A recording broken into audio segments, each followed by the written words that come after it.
ইন্ডিয়ার যে অভ্যন্তরীণ সমস্যাগুলো রয়েছে তার মধ্যে সংখ্যালঘু নির্যাতন একটা বিশেষ একটা সমস্যা, যেখানে মুসলমান সম্প্রদায়কে বিভিন্নভাবে তাদের ধর্মীয় বিষয়ের মধ্যে তাদের নাগরিক অধিকারের মধ্যে হস্তক্ষেপ করা হয়েছে। ইন্ডিয়ার মধ্যে আপনি একাধিক ভিডিও পাবেন যেখানে মুসলমানদেরকে জোর করে জয় শ্রীরাম কিংবা তাদের এবাদত, তাদের মসজিদে নামাজ পড়া থেকে বিরত রাখতেছে, তাদের নাগরিক অধিকার হস্তক্ষেপ করা হচ্ছে। কিন্তু বাংলাদেশে কি কখনো দেখবেন, বা ইন্ডিয়াতে কি কখনো দেখবেন যে কোনো মুসলমান কোনো হিন্দুকে জোর করে কালেমা পড়াচ্ছে?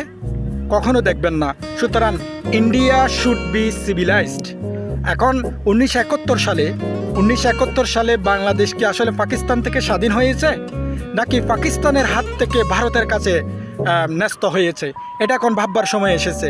কারণ বিগত 53 বছরে ইন্ডিয়া বাংলাদেশের সার্বভৌমত্বের প্রতি বৃদ্ধাঙ্গুলি দেখিয়েছে এবং বিভিন্নভাবে এক্সটার্নাল এবং ইন্টারনাল ব্যাপারে তারা সরাসরি এখানে হস্তক্ষেপ করেছে, যারা জাতীয় এবং আন্তর্জাতিক বিভিন্ন মিডিয়ার মধ্যে সুস্পষ্টভাবে প্রমাণিত হয়েছে।